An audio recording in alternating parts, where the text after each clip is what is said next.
सुबह का समय था।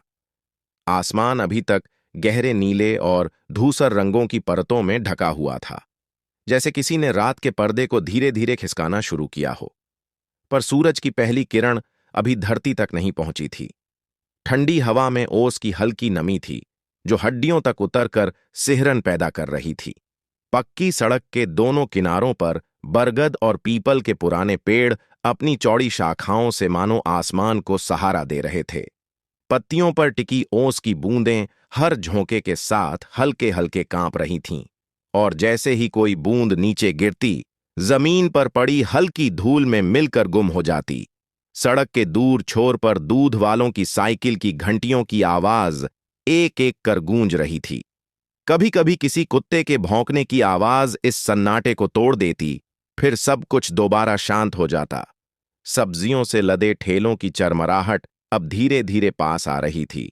लकड़ी के पहियों के घर्षण की वह पुरानी धुन, जो हर सुबह की अनिवार्य लय का हिस्सा थी। चाय की दुकानों से उठती भाप हल्की हल्की सफेद धुंध में घुल रही थी। अदरक और इलायची की महक ठंडी हवा के साथ मिलकर आसपास का माहौल लगभग सम्मोहित कर देने वाला बना रही थी। इसी घमाघमी में सड़क किनारे एक पुराना लकड़ी का ठेला खड़ा था। पुराना जरूर था, पर करीने से चमकाया हुआ। उसके ऊपर अंडों की सफेद चमकदार ट्रे एक एक करके रखी जा रही थीं। ठेले की मालकिन करीना देवी थीं। उम्र 55 के आसपास, शरीर पर मेहनत की छाप, लेकिन आंखों में एक अडिग दृढ़ता।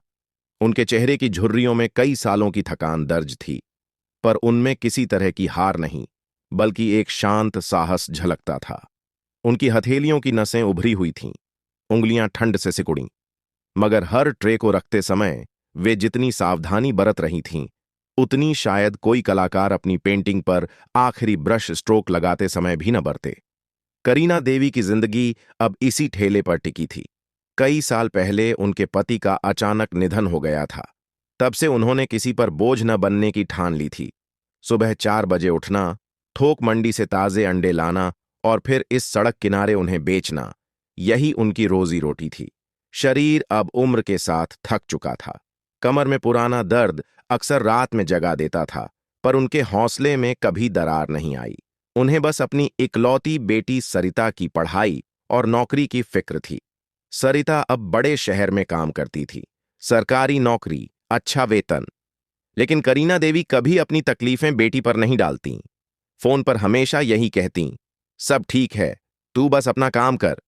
वे चाहती थीं कि सरिता अपने सपनों में कोई कमी ना आने दे। ये ठेला, ये मेहनत, ये ठंड, ये सब उनके लिए रोज का संघर्ष था, पर उनके भीतर की मां का जज्बा किसी चट्टान की तरह अडिग था। इस सुबह में भी वही रोज का सिलसिला था, पर आज उनके भीतर एक अनजानी बेचैनी थी।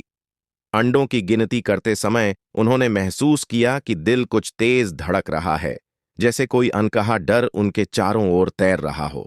उन्होंने हल्के से अपना सिर झटका और खुद से कहा, क्यों बेवजह सोच रही हूं? सब ठीक है।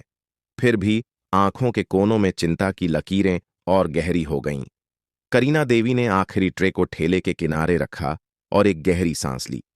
ठंडी हवा उनके चेहरे से टकराई तो उन्होंने अपने पुराने ऊनी स्वेटर की बाहें थोड़ा ऊपर खींची, हाथों को रगड़ा और पास की चाय की दुकान की ओर देखा। वहां से उठती अदरक इलायची की गंध उन्हें कुछ पल के लिए सुकून देती थी। उन्होंने मन ही मन तय किया कि आज बेचने के बाद एक कप चाय जरूर पिएंगी। सड़क अब पूरी तरह से जाग चुकी थी। स्कूल जाने वाले बच्चे टोपी और मफलर में लिपटे हुए शोर करते हुए गुजरे। उनकी छोटी छोटी पानी की बोतलें हर कदम पर झूलती रहीं। दूध वालों के बाद अब सब्जी वाले अपनी अपनी आवाज में ग्राहकों को बुलाने लगे। नींबू और हरी मिर्च की तीखी गंध हवा में फैल गई। पास की मिठाई की दुकान से घी में तलते जलेबियों की मीठी महक आ रही थी। इस सब के बीच मानो पूरी गली एक पुराने पर अच्छे से बजाए गए संगीत की तरह गूंज रही थी। भीड़ में एक युवा लड़की चुपचाप खड़ी थी। उसकी उम्र मुश्किल से 22-23 रही होगी। कंधे पर कैमरा बैग, गले में लटका महंगा DSLR और आंखों में सुबह की ताजगी। वह सोशल मीडिया पर सक्रिय किसी फोटो ब्लॉगर जैसी लग रही थी। वह सड़क किनारे की हर छोटी बड़ी चीज को अपने कैमरे में कैद कर रही थी। चाय की भाप, सब्जियों के रंग, लोगों के चेहरे। उसकी नजर में यह सुबह सिर्फ एक खूबसूरत कहानी थी जिसे वह अपने दर्शकों को दिखाना चाहती थी। वह नहीं जानती थी कि अगले कुछ घंटों में उसके कैमरे में कैद होने वाला दृश्य उसकी जिंदगी का सबसे चर्चित वीडियो बनने वाला है। करीना देवी ने उस लड़की को बस एक हल्की नजर से देखा, जैसे किसी अनजान राहगीर को देखा जाता है। फिर वह अपने काम में लग गईं। अंडों की कीमत सोचते हुए उन्होंने मन ही मन हिसाब लगाया। अगर आज सब बिक जाएं तो किराया भी निकल जाएगा और सरिता के लिए दवाई भी भेज पाऊंगी। यह सोचकर उनके चेहरे पर वही पुराना मध्यम संतोष उभरा, वह संतोष जो मेहनतकश लोगों में ही होता है, कम कमाई में भी पूरा जीवन जी लेने का। कस्बे की गलियां अब पूरी तरह चहल पहल से भर चुकी थीं। रिक्शों की टनटनाहट और ऑटो की घर्र घर्र आवाज के बीच अचानक एक मोटरसाइकिल की गूंज अलग सी लगी, जैसे किसी ने सुबह के संगीत में लोहे की एक तीखी धुन घुसा दी हो। आवाज नजदीक आती गई, पहले हल्की घर्र घर्र, फिर तेज, फिर अचानक ब्रेक की चीख। करीना देवी ने पलट कर देखा। दूर से उठता धूल का गुब्बार सड़क की लकीर के साथ उनकी ओर बढ़ रहा था। सुबह की इस शांत लय में यह आवाज अस्वाभाविक थी, कुछ अनचाहा, कुछ अशुभ। उनके भीतर हल्की सी बेचैनी फिर उभरी। उन्होंने अंडों की ट्रे को ठेले के बीचों बीच खिसका दिया, जैसे अनजाने में किसी खतरे से बचाने की कोशिश कर रही हों। पास में खड़ी वह कैमरा वाली लड़की भी चौंक कर मुड़ी। उसके कैमरे का लेंस धूल के उस गुब्बार की ओर घूम गया। शायद वह बस एक रोमांचक सुबह का शॉट चाहती थी। उसे क्या पता था कि यह शॉट उसकी जिंदगी का सबसे अहम वीडियो बनने वाला है। करीना देवी ने अपने ठेले की पकड़ मजबूत कर ली। ठंडी हवा में उनके हाथों की नसें और उभर आईं। उन्होंने खुद से कहा, बस एक मोटरसाइकिल है, कुछ नहीं होगा। मगर भीतर का डर अब बढ़ चुका था। सड़क पर चलते लोगों ने भी पलट कर देखा। दूध वाला, सब्जी वाला, चाय वाला, सबकी निगाहें कुछ पल के लिए उसी दिशा में टिक गईं। समय जैसे अचानक धीमा पड़ गया। हर सांस, हर धड़कन, हर आवाज साफ सुनाई देने लगी, जैसे दुनिया अपनी लय रोककर आने वाले तूफान को जगह दे रही हो। और फिर वह मोटरसाइकिल सामने आकर रुकी। एक तीखा झटका, धूल का आखिरी गुब्बार और इंजन की गरज के साथ करीना देवी का दिल जोर से धड़क उठा। उन्हें बिल्कुल अंदाजा नहीं था कि यही पल उनकी जिंदगी का सबसे बड़ा इम्तिहान लेकर आया है। सड़क पर अचानक गूंजती उस मोटरसाइकिल की आवाज जैसे पूरे कस्बे की सुबह को चीरती हुई आई थी। इंजन की घर्र घर्र, टायरों के रगड़ की चीख और हवा में उठती धूल का गुब्बार सब मिलकर एक बेचैन करने वाला शोर बना रहे थे। देखते ही देखते मोटरसाइकिल ठेले के बिल्कुल सामने आकर रुकी। काले रंग की भारी भरकम बाइक, उस पर बैठा एक चौड़ा कंधों वाला आदमी, सरकारी वर्दी में, चमकदार बूटों के साथ। हेलमेट हटाते ही उसके चेहरे पर फैलती अकड़ और आंखों में सत्ता की नुकीली चमक साफ दिख रही थी। यह इंस्पेक्टर राकेश वर्मा था, जिसके नाम की सख्ती और डर पूरे कस्बे में फैली हुई थी। राकेश वर्मा का चेहरा सुबह की उस कोमल धूप के विपरीत था। उसकी आंखों में जैसे हमेशा गुस्से की लालिमा भरी रहती थी। होंठों पर तिरस्कार भरी रेखा, माथे पर खिंची भौहें, उसकी उपस्थिति ही माहौल को भारी कर देती थी। उसने मोटरसाइकिल को जोर से स्टैंड पर टिकाया और बूटों की ठक ठक के साथ करीना देवी के ठेले तक कदम बढ़ाए। किसकी हिम्मत है यहां सड़क पर ठेला लगाने की? उसकी आवाज इतनी तेज और सख्त थी कि आसपास खड़े लोग अनायास ही चुप हो गए। चाय की दुकानों की खट्टर पटर, सब्जी वालों की पुकार, रिक्शों की घंटियां, सब कुछ एक पल को थम सा गया। करीना देवी ने चौंक कर सिर उठाया। सामने खड़ा यह आदमी उनके लिए अनजान नहीं था। कई बार दूर से इसे देखा था, थाने का दबंग इंस्पेक्टर, मगर आज वह सीधे उनके सामने था और उसकी आंखों में ऐसा गुस्सा था जैसे कोई बड़ा अपराध हुआ हो। साहब, करीना देवी ने धीमी आवाज में कहना चाहा, मैं तो बस। चुप, राकेश ने बीच में ही गरज कर कहा। सड़क पर ठेला लगाकर जाम लगाते हो? समझ में नहीं आता क्या? हटाओ इसे तुरंत। उसकी आवाज में इतनी तीखी धार थी कि पास खड़े लोग सहम गए। दूध वाला अपनी साइकिल को किनारे खिसकाने लगा। चाय वाला बर्तन नीचे रखकर चुपचाप खड़ा हो गया, मगर कोई आगे नहीं बढ़ा। करीना देवी ने अपने पुराने स्वेटर के किनारे को कसकर पकड़ लिया। साहब, मैं तो रोज यहीं लगाती हूं, अभी सुबह सुबह है, भीड़ भी नहीं है। उनकी आवाज कांप रही थी, पर शब्दों में विनम्रता बनी हुई थी। राकेश वर्मा ने बिना कुछ कहे आगे कदम बढ़ाया। उसके बूटों की थक थक ठेले के पास आकर रुकी। उसने एक तिरस्कार भरी नजर ठेले पर डाली, जैसे यह सड़क पर रखा कोई गंदा सामान हो। और फिर अचानक, बिना किसी चेतावनी के, उसने अपने भारी बूट से ठेले के निचले हिस्से पर जोर से लात मारी। एक भारी धड़ाम की आवाज गूंजी। ठेला हल्का सा हिल गया, ऊपर रखी ट्रे डगमगाई और दर्जनों अंडे एक साथ जमीन पर गिर पड़े। सफेद अंडों के टूटने की आवाज किसी क्रूर चटकन जैसी लगी। कुछ अंडे सड़क पर लुढ़कते हुए दूर तक चले गए, कुछ वहीं फटकर फैल गए। कच्चे अंडों की तीखी, लगभग चुभती गंध हवा में फैल गई। वही गंध जो किसी को भी उल्टी जैसा एहसास करवा दे। करीना देवी का दिल जोर से धड़क उठा। उनकी आंखों के सामने उनका रोज का निवेश, उनकी दिन भर की मेहनत उन अंडों के साथ जैसे बिखर गया। उन्होंने हल्की सी सिसकी ली और बिना सोचे झुककर टूटे अंडों को समेटने लगीं। उनके कांपते हाथ पीले सफेद गीलेपन में लथपथ हो गए। आसपास खड़े लोग बस तमाशा देख रहे थे। कोई मदद के लिए आगे नहीं आया। कुछ ने धीमे स्वर में अफसोस जताया, लेकिन पैर वहीं गड़े रहे। किसी की आंखों में डर था, किसी में असहायता और किसी में बस एक अजीब किस्म की जिज्ञासा। करीना देवी की उंगलियां एक एक अंडा उठाने की कोशिश कर रही थीं, पर हर अंडा फिसलकर और फैलता जा रहा था। उनकी आंखों में आंसू आ चुके थे, पर उन्होंने सिर उठाया नहीं। अब भी निकाला इसे, वरना ठेला पलट दूंगा। राकेश वर्मा फिर गरजा। उसकी आवाज इस बार और भी ऊंची थी। करीना देवी ने होंठ खोले। साहब, ये अंडे, मुझे कोई सफाई नहीं चाहिए, उसने बीच में काटते हुए कहा। सड़क मेरी है, कानून मेरा है। यहां ठेला लगाने की हिम्मत कैसे हुई? जाम लगता है, समझ में नहीं आता। भीड़ में वही युवा लड़की जो सुबह से कैमरा लेकर तस्वीरें खींच रही थी, अब चुपचाप अपना फोन निकाल चुकी थी। उसके हाथ थोड़े कांप रहे थे, लेकिन उसने रिकॉर्डिंग शुरू कर दी।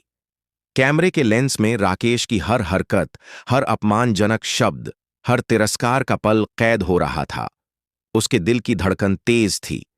यह दृश्य उसे अंदर तक हिला रहा था, पर उसकी उंगलियां स्क्रीन पर से नहीं हट रही थीं।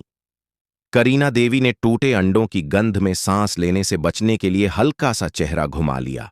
उनकी आंखों के कोने से आंसू जमीन पर टपक रहे थे। हर आंसू सड़क की धूल में मिलकर मिट्टी का छोटा सा धब्बा बना रहा था। उन्होंने अपने आप को संभालने की कोशिश की, लेकिन हाथों की कंपकंपी रुकने का नाम नहीं ले रही थी। राकेश वर्मा ने चारों ओर देखा। भीड़ अब और बढ़ गई थी, मगर किसी ने विरोध करने की हिम्मत नहीं दिखाई। कुछ लोग मोबाइल कैमरा उठाए खड़े थे, पर उनके चेहरे पर डर साफ था। क्या देख रहे हो सब? राकेश ने भीड़ की तरफ मुड़ते हुए कहा। काम धंधा नहीं है क्या? चलो यहां से। उसकी आवाज में आदेश की ठंडक थी। कुछ लोग सचमुच पीछे हट गए। करीना देवी अब भी बचे हुए अंडों को संभालने की कोशिश कर रही थीं। उनके हाथों में ठंड और डर का मिश्रण था। मन में एक ही ख्याल बार बार आ रहा था, इतनी मेहनत, इतनी सुबह की ठंडी हवाएं, और सब यूं ही खत्म। वह लड़की, सोशल मीडिया वाली, अब कैमरा नीचे नहीं कर रही थी। उसने महसूस किया कि यह सिर्फ एक घटना नहीं, यह अन्याय का सबूत है। उसकी उंगलियों की पकड़ और मजबूत हो गई। वह हर शब्द, हर दृश्य, हर सिसकी को कैद कर रही थी। उसकी आंखों में आंसू थे, लेकिन रिकॉर्डिंग बंद करने का विचार तक नहीं आया। करीना देवी ने आखिरकार सिर उठाया। उनकी आंखें लाल थीं, पर उनमें एक अजीब सा संतुलन था, जैसे दर्द के नीचे छुपा कोई अदृश्य संकल्प हो। उन्होंने एक बार राकेश वर्मा की तरफ देखा, फिर बचे अंडों को समेटने लगीं। राकेश ने हल्की हंसी के साथ कहा, अच्छा होगा, जल्दी से हट जाओ। अगली बार दिखे तो ठेला जब्त कर लूंगा। फिर उसने अपनी मोटरसाइकिल को किक मारी, इंजन गूंजा और धूल का गुब्बार उठाते हुए वह वहां से निकल गया। पीछे रह गई टूटी हुई ट्रे, सड़क पर फैले अंडों की गंध और एक मां की चुपचाप बहती आंखें।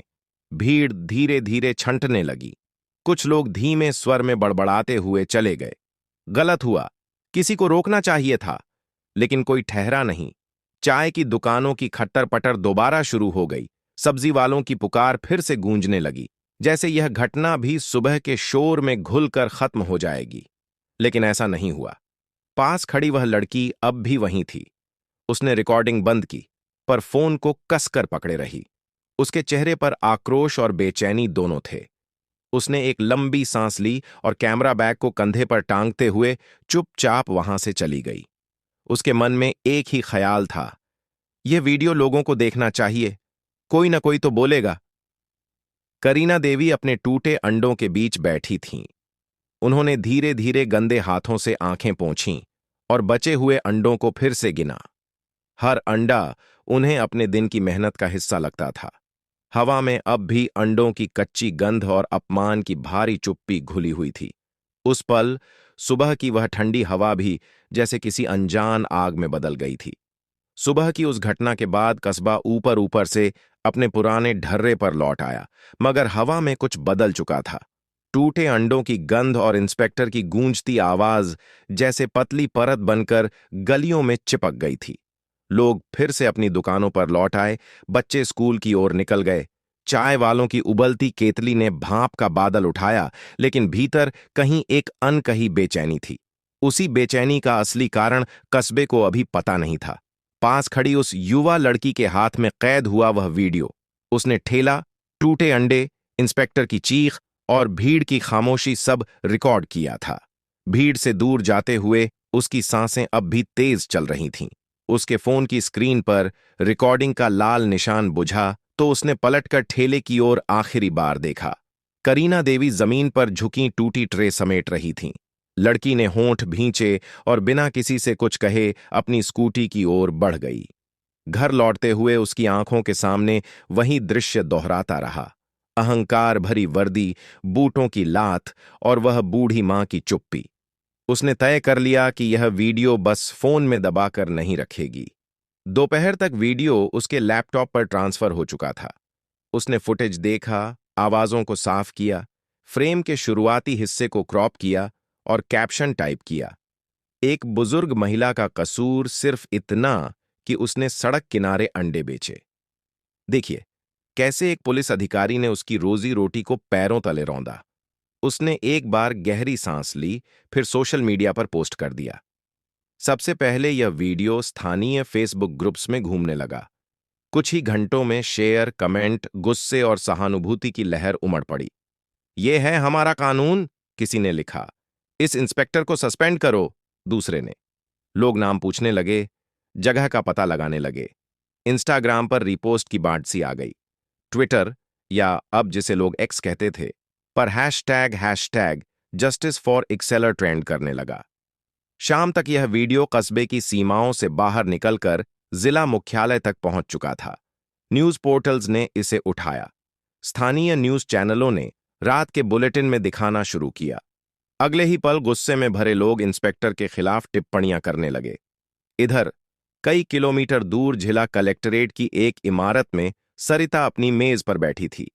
सरकारी कागजात के ढेर, सामने चमकता कंप्यूटर स्क्रीन और टेबल पर पड़ी फाइलों के बीच उसका ध्यान बार बार फोन पर जा रहा था। दोपहर के करीब उसका फोन लगातार वाइब्रेट करने लगा। पहले एक दोस्त का मैसेज, "देखा, ये तुम्हारे कस्बे का वीडियो है, बहुत भयानक है।" फिर दूसरे का, "सरिता, पहचान तो कर, ये तेरी मां जैसी लग रही है।" भौहों में हल्की सिकुड़न के साथ उसने वीडियो खोला। स्क्रीन पर जो दृश्य था, उसने उसकी सांस रोक दी। मां की वही पुरानी ऊनी स्वेटर, वही लकड़ी का ठेला, वही निश्चल आंखें और सामने इंस्पेक्टर का बूट। अंडों के टूटने की चटक, मां की हल्की सिसकी, भीड़ की खामोशी, सब कुछ जैसे दिल में सीधा उतर रहा था। सरिता के कानों में सिर्फ धड़कन की आवाज गूंज रही थी।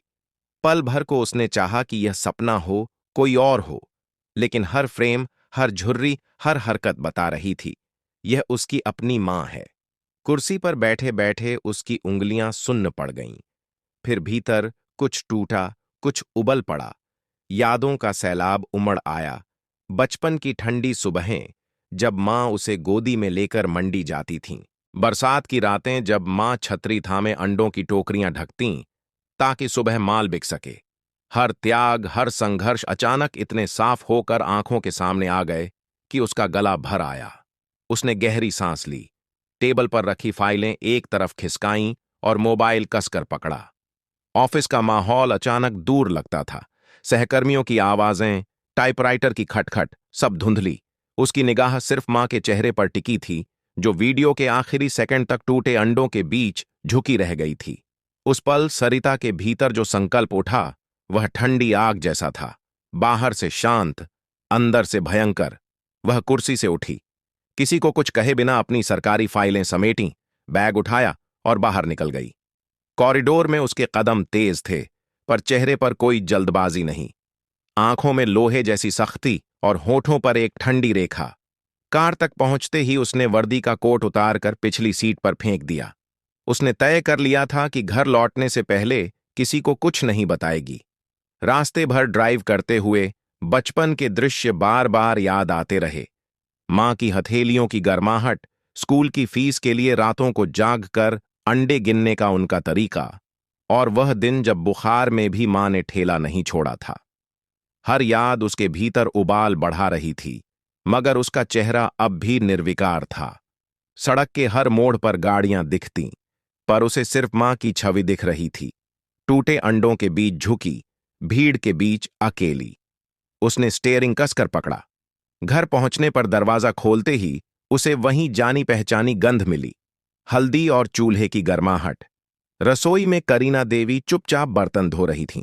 उनके हाथों पर हल्की चोट के निशान थे और आंखों में अजीब सी थकान। सरिता एक पल के लिए ठिठक गई। मां, उसकी आवाज भर्रा गई। करीना देवी ने चौंक कर पीछे देखा। बेटी को देखते ही उनकी आंखों में राहत की लहर दौड़ गई, मगर होठों पर बस हल्की मुस्कान आई। अरे, तू अचानक, काम से जल्दी?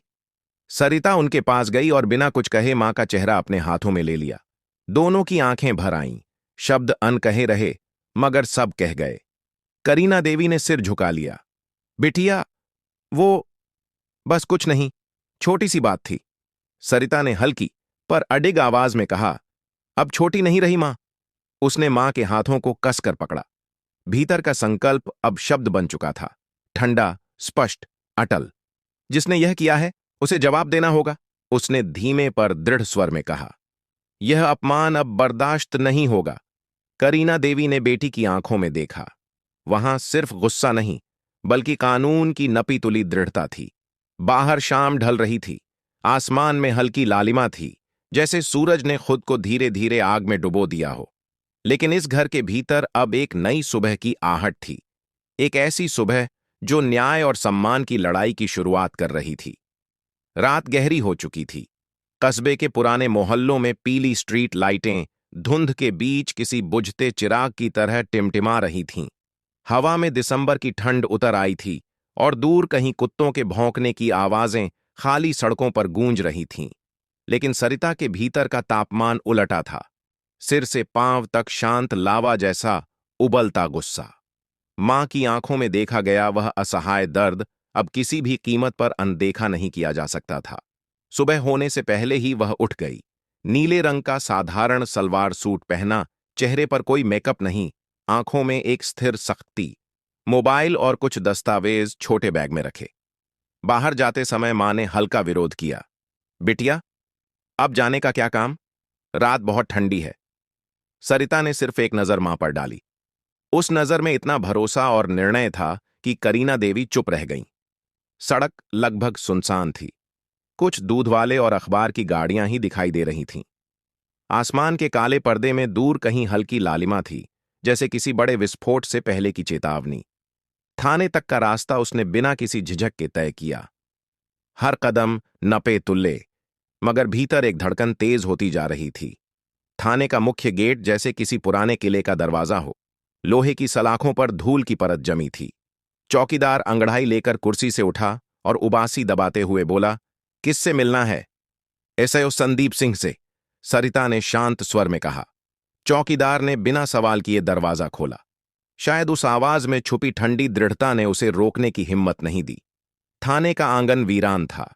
दीवारों पर टंगे फीके पड़े पोस्टर, एक कोने में उलटे पड़े ट्रैफिक कोन और दूर कमरे से आती टाइपराइटर की मध्यम खटखट। सरिता ने गहरी सांस ली और सीधे ड्यूटी ऑफिस की ओर बढ़ी। ड्यूटी पर एसआई संदीप सिंह बैठा था। उम्र 40 के आसपास, चौड़ा चेहरा, मूंछों में बेशर्मी की चमक। उसने सरिता को सिर से पांव तक देखा और होंठों पर तिरस्कार भरी मुस्कान आई। कहो बहन जी, इतनी सुबह सुबह? उसकी आवाज में बनावटी शहद और छुपा हुआ व्यंग्य था। सरिता ने बिना समय गंवाए कहा, इंस्पेक्टर राकेश वर्मा के खिलाफ रिपोर्ट दर्ज करनी है। उसने कल सड़क पर एक बुजुर्ग महिला के साथ मारपीट और गाली गलौज की है। संदीप ने हल्की हंसी के साथ कुर्सी पर पीठ टिका दी। कौन महिला? और तुम कौन हो? लगता है किसी ने सोशल मीडिया वाला वीडियो देखकर हीरो बनने भेज दिया है। सरिता की निगाहें एक पल भी नहीं हिलीं। कानून के मुताबिक शिकायत दर्ज करना आपका कर्तव्य है। वीडियो सबूत है। संदीप ने सिर हिलाते हुए लंबी सांस ली, फिर व्यंग्य से बोला, देखो मैडम, सड़क पर ठेला लगाना खुद में अपराध है। पुलिस ने थोड़ा सख्ती कर दी तो क्या आसमान टूट पड़ा? तुम लोगों को समझना चाहिए कि यहां पुलिस का काम आसान नहीं। पुलिस का काम लोगों का अपमान करना नहीं है, सरिता ने स्थिर आवाज में कहा। संदीप ने कुर्सी से आगे झुकते हुए आंखें सिकोड़ लीं। औरत हो, इसलिए समझा रहा हूं, वरना। वह वाक्य अधूरा छोड़कर हंसा। चलो जाओ, ज्यादा बहस मत करो। हमारा इंस्पेक्टर कोई सड़क का बदमाश नहीं कि तुम्हारी फरियाद पर नोटिस हो जाएगा। उसकी हंसी में वही घमंड था जो सत्ता का नशा पैदा करता है। सरिता ने बैग से प्रिंटआउट निकाला, वीडियो का स्क्रीनशॉट और कानूनी धाराएं। रिपोर्ट दर्ज कीजिए, उसने दोहराया, वरना मुझे उच्चाधिकारियों को सूचित करना होगा। संदीप के चेहरे पर पल भर को चिढ़ की लकीर उभरी। वह कुछ कह पाता, इससे पहले कमरे का दरवाजा जोर से खुला। राकेश वर्मा अंदर आया। वहीं चौड़े कंधे, वहीं अकड़। उसने सरिता को देखा और होंठों पर तिरस्कार भरी हंसी तैर गई। तो यह है वो सोशल मीडिया वाली? उसने संदीप से कहा। बहुत शौक है लोगों का पुलिस सिखाने का। सरिता ने उसकी आंखों में आंखें डालकर देखा। भीतर गुस्सा ज्वालामुखी की तरह था, पर चेहरा शांत। राकेश ने पास आकर कहा, तू है कौन जो मुझे सस्पेंड करवाएगी? पता है मैं कौन हूं? सरिता का स्वर बर्फ की तरह ठंडा था। पता है, और यही कारण है कि आप पर मामला दर्ज होना चाहिए। राकेश की हंसी और चौड़ी हो गई। अरे बहन जी, सड़क पर ठेला लगाना खुद में अपराध है। हमने कानून लागू किया, अब तुम आकर हमें कानून सिखाओगी? उसने अचानक धक्का दिया। सरिता एक कदम पीछे हटी, मगर गिरा नहीं। कमरे में बैठे दो सिपाही मुस्कुराने लगे। फिर राकेश ने हाथ उठाया और थप्पड़ जड़ दिया। एक सूखी गूंजती आवाज कमरे में फैल गई। हवा जैसे जम गई। थोड़ी देर के लिए थाने में सन्नाटा छा गया। सिर्फ दीवार पर चल रही पुरानी पंखे की छर्र छर्र सुनाई दे रही थी। सरिता ने अपना चेहरा धीरे धीरे सीधा किया। गाल पर हल्की लालिमा थी, पर आंखों में गुस्से की ठंडी चमक पहले से तेज थी। राकेश ने मजाक उड़ाते हुए कहा, अब क्या करेगी? वीडियो बनाएगी? कोर्ट जाएगी? यहां तो हम कानून हैं। संदीप हंसा। मैडम, घर जाइए, यह पुलिस स्टेशन है, कोई सोशल मीडिया का मंच नहीं। सरिता ने एक गहरी सांस ली। उसकी आवाज धीमी पर नुकीली थी। समय आने दो, जवाब खुद मिल जाएगा। उसके होंठों पर हल्की, लगभग अनदेखी मुस्कान थी। ऐसी मुस्कान जिसमें किसी तूफान का वादा छिपा हो। बिना एक शब्द और कहे उसने बैग उठाया और दरवाजे की ओर बढ़ गई। उसके कदम नपे तुले थे, आंखें सीधी। कमरे में बैठे लोग कुछ क्षण के लिए स्तब्ध रह गए। दरवाजा बंद होते ही राकेश ने हंसी के साथ कहा, देखा, सब हवा हवाई, कल तक भूल जाएगी। लेकिन कमरे की हवा अब पहले जैसी नहीं थी। बाहर निकलते समय सरिता की हथेलियों में हल्की कंपी थी, पर मन में अडिग शांति। उसने आसमान की ओर देखा।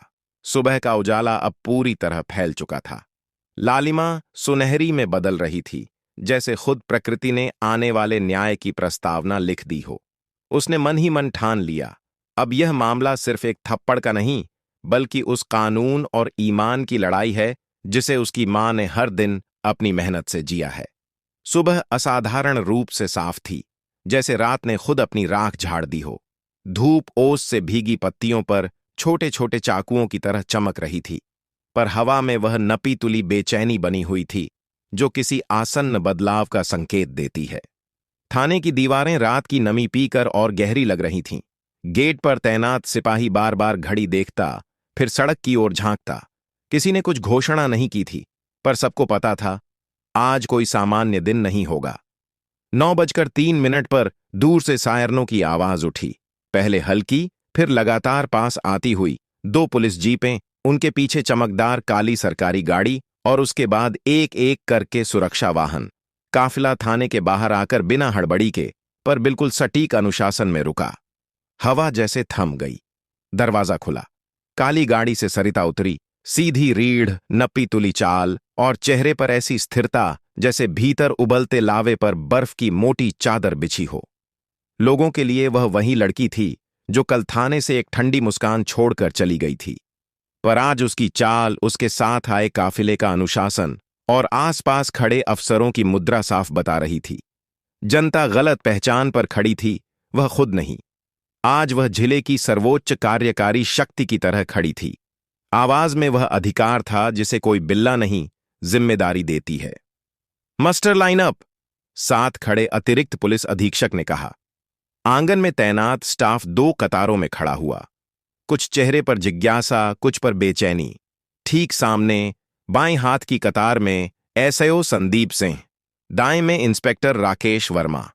दोनों ने नजरें चुराने की कोशिश नहीं की। घमंड अब भी था, पर उसके नीचे एक बारीक सी दरार पड़ चुकी थी। सरिता ने एक कागज अपने स्टाफ से लिया। जिले के लेटरहेड पर लिखा संक्षिप्त आदेश। उसने पढ़ना शुरू किया, स्वर सपाट पर शब्द साफ और कठोर। कल तिथि, समय, स्थान पर वर्दीधारी अधिकारी द्वारा एक असहाय नागरिक के साथ अभद्र व्यवहार, मारपीट और संपत्ति को क्षति पहुंचाने का प्रथम दृष्टया प्रमाण सोशल मीडिया फुटेज और स्वतंत्र प्रत्यक्षदर्शियों के बयान से स्थापित होता है। विधि और अनुशासन के विरुद्ध इस आचरण पर तात्कालिक प्रभाव से इंस्पेक्टर राकेश वर्मा, एसआईओ संदीप सिंह निलंबित किए जाते हैं। विभागीय अनुशासनात्मक जांच पृथक चलेगी। इस बीच सेवा हथियार और नियुक्ति चिन्ह जमा होंगे। आदेश लागू अभी। हवा में कोई अनावश्यक शब्द नहीं था, न दहाड़ न प्रदर्शन, सिर्फ कानून की भाषा और भाषा की सख्ती। एएसपी विनोद पाठक, जो काफिले के साथ आए थे, आगे बढ़े। Rakesh, Sandeep, service revolver, badge, cap insignia जमा। उन्होंने छोटे से वाक्य में पूरा प्रोटोकॉल बांध दिया। दोनों ने एक दूसरे की ओर क्षण भर देखा। राकेश के होंठों पर जो मुस्कान कल थी, वह आज नजर नहीं आई। उसने अपनी बेल्ट का होल्स्टर खोला, रिवॉल्वर निकाला, मेज पर रखा। उसके बाद बैज। धातु की वह छोटी सी खनक आंगन में किसी भारी सच की तरह गूंजी। संदीप ने भी वहीं किया। उसकी हथेलियों में हल्की कांप थी, जिसे वह कसे हुए जबड़े के पीछे छिपा नहीं पाया। भीड़ दरवाजे के बाहर जमा हो चुकी थी। चाय वाले, रिक्शा वाले, रास्ते से गुजरते छात्र, आसपास की दुकानें। किसी ने फुसफुसाया, वही लड़की, वही, पर फुसफुसाहट वहीं रुक गई। सामने जो हो रहा था, वह उनकी रोज की दुनिया में बहुत कम, लगभग कभी नहीं होता था। सरिता ने आंख उठाई। कल आपके थप्पड़ ने किसी एक चेहरे पर नहीं, इस जिले के कानून पर हाथ उठाया था, उसने शांत स्वर में राकेश से कहा। और कानून किसी का निजी हथियार नहीं। राकेश की देह भाषा में एक क्षण को प्रतिवाद उठा, फिर गिर गया। शब्द नहीं निकले। एफआईआर अलग से दर्ज होगी, एसपी ने जोड़ा। धारा 323, 427, 506 और आवश्यकता अनुसार पुलिस अधिनियम की प्रावधान भी। जांच निष्पक्ष होगी, वर्दी इसकी गारंटी थी, है और रहेगी। पर वर्दी के अनुशासन के बिना कोई अधिकार नहीं। दरवाजे के पास खड़ी एक युवा लड़की ने अपना फोन उठाया, वही जिसने कल का वीडियो रिकॉर्ड किया था। आज उसकी रिकॉर्डिंग में कुछ अलग था। धड़कनें कम थीं, हाथ स्थिर थे। शायद यह इसलिए कि उसके कैमरे के सामने पहली बार सत्ता आंखें झुकाकर कानून के आगे खड़ी थी। लाइव स्ट्रीम के कोने में दर्शकों की गिनती तेजी से बढ़ रही थी। कमेंट्स फूट रहे थे, यही चाहिए था, सिस्टम काम कर रहा है। आदेश पूरे तटस्थ ढंग से निभे, गवाह गिने गए, रेलवे घड़ी जैसे मिनट नापे गए, कैमरों पर घटना दर्ज हुई। किसी ने शोर नहीं मचाया, किसी ने नारा नहीं लगाया, बस काम हुआ। और वहीं खड़े जन समूह के भीतर चुपचाप कुछ बदलता चला गया। आंगन के एक कोने में करीना देवी खड़ी थीं। किसी ने उन्हें सूचित कर दिया था।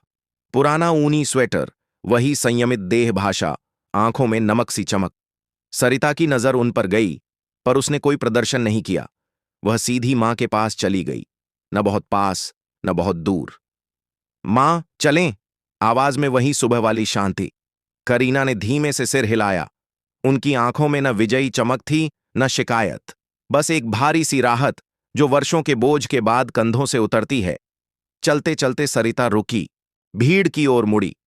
यह घटना सिर्फ दंड की नहीं, व्यवस्था की भी है, उसने साफ साफ कहा। आज से नगर निकाय और प्रशासन मिलकर सड़क किनारे जीविकोपार्जन करने वालों के लिए वैध वेंडिंग जोन चिह्नित करेंगे।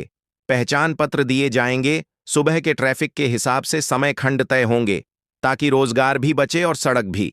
थाने के बाहर शिकायत पैनल लगेगा, जिसमें नागरिक सीधे अपनी शिकायत दर्ज कर सकेंगे। और वह क्षण भर ठहरी। क्षतिपूर्ति। जिनके सामान को गैरकानूनी सख्ती से नुकसान हुआ है, नगर राहत कोष से तात्कालिक सहायता दी जाएगी। प्रारंभ आज। चाय वाले ने अनायास दोनों हथेलियां जोड़ लीं, जैसे किसी अदृश्य बोझ से मुक्त हो। एक रिक्शा वाले ने हिचकते हुए ताली बजाई, फिर दूसरी, तीसरी, और ताली की वह आवाज भीड़ में फैल गई, हल्की मगर साफ। राकेश और संदीप को थाने के भीतर ले जाया गया। कागजी औपचारिकताएं, बयान और तत्काल कार्य मुक्ति के निर्देश। किसी ने अपमानजनक तमाशा नहीं बनाया, कोई जुलूस नहीं। कानून को तमाशे की नहीं, तौलिए की तरह सलीके की जरूरत होती है। आज वह नजर आया। आंगन खाली होने लगा। सायरन अब खामोशी में बदल चुके थे। हवा में धूप और धुली मिट्टी की गंध थी, और उसके नीचे लोगों के मन में भरोसे की धीमी पर ठोस परत जमती जा रही थी। थाने के बाहर सड़क किनारे एक नया ठेला खड़ा था, पुराने वाले से थोड़ा मजबूत, पहियों में ताजा ग्रीस और ऊपर नया तिरपाल। नगर निकाय के 2 कर्मचारी उस पर एक छोटी सी पर्ची चिपका रहे थे, अस्थाई वेंडिंग पास, जोने सुबह 6 से 10। पास में एक थैला जिसमें दर्जन भर नए अंडे और किराने का छोटा पैकेट। करीना देवी ठहरे से देखती रहीं। उनके चेहरे पर शिशु सी हिचक और बूढ़े सा विश्वास, दोनों एक साथ उभरे। ये आपका है अम्मा, नगर निकाय का कर्मचारी बोला। आज से कोई नहीं हटाएगा, समय खंड में रहना होगा बस। और यह राहत राशि। उसने छोटा सा लिफाफा आगे किया। करीना ने सरिता की ओर देखा। सरिता ने केवल आंखों से हां कहा, न ज्यादा न कम। उन्होंने लिफाफा लेने में देर की, फिर ले लिया। हाथ कांपे, पर कंधे सीधे हो गए। ठेले के कोने पर उंगलियां फिराईं, जैसे कोई पुराने दोस्त की पीठ थपथपा रहा हो। सोशल मीडिया वाली लड़की, जो अभी तक भीड़ के किनारे खड़ी थी, धीरे से आगे आई। उसने कैमरा नीचे कर दिया। मैडम, उसने हिचकते हुए कहा, कल मैंने बस रिकॉर्ड किया था। मुझे लगा तुमने जो किया वही नागरिकता है, सरिता ने शांत स्वर में कहा। और जो आज हुआ वही शासन। लड़की की आंखें भर आईं।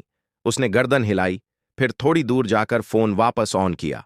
अब स्क्रीन पर टूटे अंडों की चिपचिपाहट नहीं, नए ठेले की चमक दिख रही थी। कैप्शन बदला, जहां कल अपमान था, आज व्यवस्था है।